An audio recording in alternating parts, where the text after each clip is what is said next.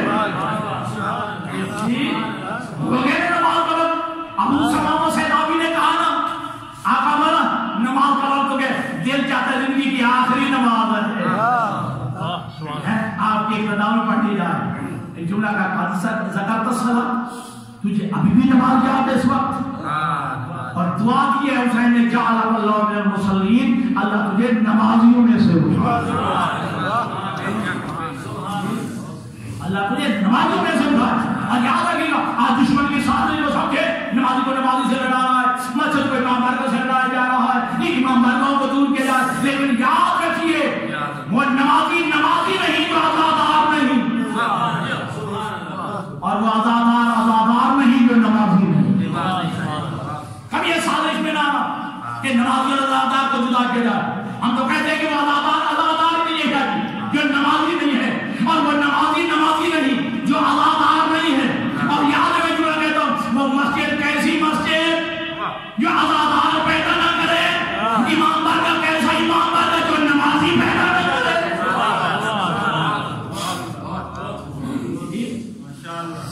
عجیب بات ہے آج ہے نماز اور حسین کو لڑایا جا رہا ہے، ٹکرایا جا رہا ہے. نماز افضل ہے کہ حسین افضل، مجلس افضل ہے کہ نماز افضل ہے. پہلے تو اس کی گنجائش ہی نہیں ہے جی. اور نتیجہ آپ کے سامنے ہے، نتیجہ بھی دیتے نا، پھر نماز افضل ہے یا مجلس افضل ہے، پھر اس کا نتیجہ بھی دیتے نا. اور نتیجہ دینا کس کا کام ہوتا ہے؟ مجتہد کا. مجتہد کو مانتے نہیں، مجتہد والے نتیجے نکالنے کی بڑی کوشش کرتے ہیں. وہ جس پر اصول میں سے ہے یا فروع میں سے ہے کہ اس وجہ سے جو ہے پھر نماز افضل ہے، مجلس افضل ہے، اور نماز کی کوئی اہمیت نہیں ہے. یہ نماز کی قضا ہو جاتی ہے جی، مجلس کی قضا نہیں. عجیب جو ہے خرافات بکی جاتی ہے. لیکن آپ کو یاد ہونا چاہیے کہ ایک مرحلہ حیات رسول میں آیا تھا جب حسین اور نماز اکٹھے ہو گئے تھے. بس آخری بات کہ حسین اور نماز اکٹھے ہو گئے تھے. ٹھیک ہے جی. اگر نماز کی کوئی اہمیت نہیں تھی شادی تو میرا نبی نماز توڑ دیتا، حسین کو اٹھا لیتا. اگر نماز کی کوئی اہمیت نہیں تھی، نماز کا کوئی مقام نہیں تھا تو میرا نبی نماز چھوڑ دیتا، حسین کو اٹھا لیتا. اب سنیے، اگر حسین کا کوئی مقام نہیں تھا تو میرا نبی حسین کو گرا دیتا، حسین کو گرا دیتا اور میرا نبی نماز پڑھتا رہتا. لیکن میرے سادات و میرے سادات، میرے نبی نے نہ حسین کو چھوڑا نہ نماز کو چھوڑا. میرے نبی نے نہ نماز کو چھوڑا ہے نہ حسین کو چھوڑا ہے. نماز اور حسین کو ساتھ رکھ کے کہا ہے، حسین نماز سے جدا نہیں اور نماز حسین سے جدا ہے.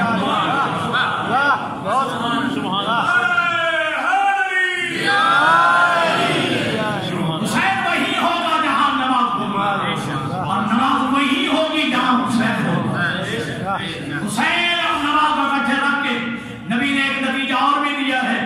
نبی نے بتا دیا کہ حسین کی خاطر نماز کو نہیں چھوڑا جا سکتا اور نماز کی خاطر حسین کو نہیں چھوڑا جائے گا. اب آخری نتیجہ تو آپ کی دعوت تمام.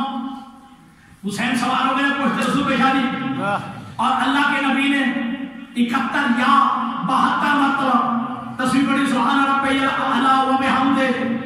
عالم دین تشریف 3 دفعہ مستحب ہے، توجہ ہے نا جی. اب میرے نبی نے تصویر کو بڑھایا، سجدے کو طول دیا. کیوں شادی؟ اگر نبی کو میرے نبی کو پتہ ہی نہیں چلا کہ میری پشت پہ کون ہے، سبحان اللہ. پھر تصویر کو بڑھایا کیوں ہے؟ سجدے کو طول کیوں دیا ہے؟ تو نبی کا تصویر کو بڑھانا اور سجدے کو طول دینا دلیل ہے کہ نبی کو پتہ چل گیا کہ میری پشت میں حسین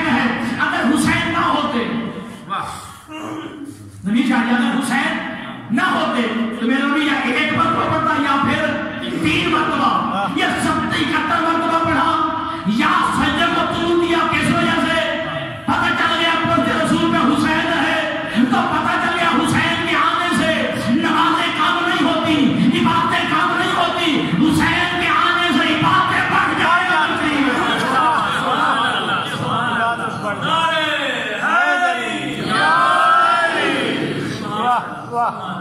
حسین کے آنے سے عبادتیں کام نہیں ہوتی, حسین کے آنے سے عبادتیں بڑھ جایا کرتی ہیں, سجدے یہ بڑھ جایا کرتے ہیں.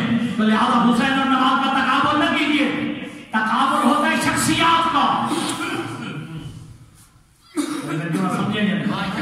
حسین شخصیت ہے اور نماز شادی عمل ہے. یہ شخصیت عمل کا کیا تقابل؟ عمل کا عمل کے ساتھ تقابل کرو, شخصیت کا شخصیت کے ساتھ تقابل کرو. اگر حسین کا تقابل کرنا ہے تو پھر صف انبیاء میں دیکھو. میرے نبی کے علاوہ کوئی آئے تو حسین دیکھو. یہ تو نماز عمل ہے, حسین شخصیت ہے. اور بڑا بہترین ایک عالم دین نے جملہ کہا کہ میرے نبی نے نہ حسین کو گرایا ہے نہ نماز کو چھوڑا ہے, دونوں کو رکھ کے بتا دیا دیکھ لو. دنیا والوں حسین عقیدہ ہے, نماز عمل ہے. حسین عقیدہ ہے اور نماز عمل ہے. عمل کے بغیر عقیدہ قبول نہیں, عقیدے کے بغیر عمل قبول نہیں ہے. اور تیرے سامنے تو بڑی مثالیں موجود ہیں. سامنے 72 لاشیں رکھوا کے, 72 لاشیں. ایسے عام کی روایت شہید 72 لاشیں, ورنہ تقریباً 150-200 شہید بنتا ہے امام حسین کے کاروان مقابلے کا. لیکن 72 ایک عام مشہور روایت, 72 کی روایت کو بھی دیکھ لے جائے. 72 لاشیں سامنے پڑے ہیں. کون ہیں؟ جن میں 9 لاشیں علی کے بیٹوں میں, یہ نویا کے زینب کے 9 بھائی, جن میں بھانجے بھی ہیں, بھتیجے بھی ہیں, اصحاب بھی ہیں. اور شام غریبہ کا منظر تو شاید یاد ہے, خیمے جل چکے ہیں, چادریں چھین لی گئی ہیں. علی کی بیٹی نے نماز مغرب تیمم کر کے شریف پڑھ کے جملہ کہا, اللہم تقبل منا هذا القربان. اے اللہ, علی کی بیٹی کی یہ تھوڑی سی قربانی قبول فرما. علی کی زندگی کی پہلی نماز ہے جو علی کی بیٹی نے ننگے سر پڑھی.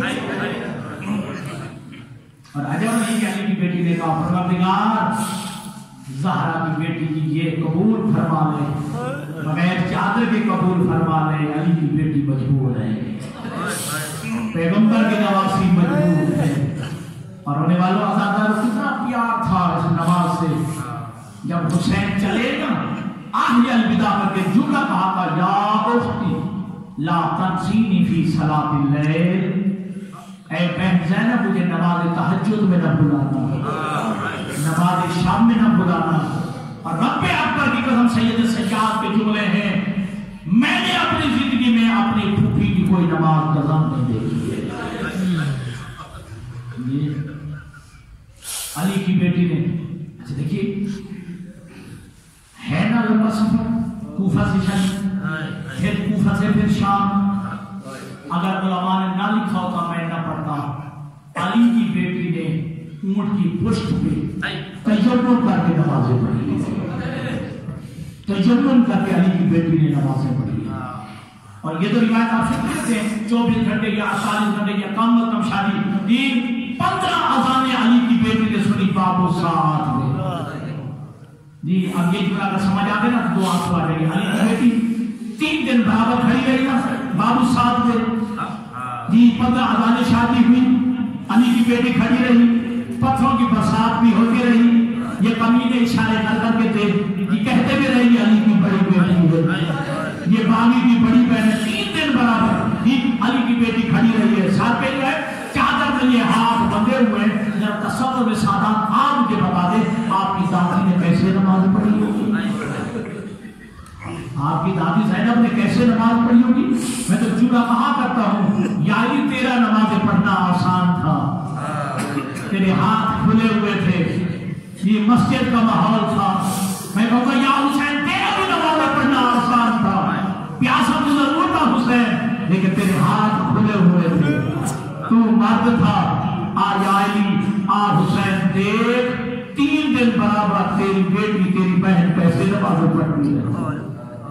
خدا کی قسم علی کی بیٹی ننگے سر جو ہے جب بازار عبور کر رہی تھی، سوق کے حمیدیہ میں جب پہنچی ہے نا، روایت کے نام ہے مالیو سلطین کی روایت کے مطابق 6 لاکھ تماشبین بلوائے گئے، علی و بطول کی بیٹیوں کے ننگے سروں کا تماشا دیکھنے کے لیے مسخرے کر رہے تھے، نقال نقلیں کر رہے تھے، ڈھول بجانے والے ڈھول بجا رہے تھے، علی کی بیٹی جو ہے گزر رہی تھی، ایک جو ہے لمحہ ایسا بھی آیا، حافظ محمد حسین مرحوم پڑھا کرتے تھے کہ علی کی بیٹیوں کی بھیڑ اتنی تھی، علی کی بیٹیوں کا سر کبھی اور دیوار کے ساتھ جا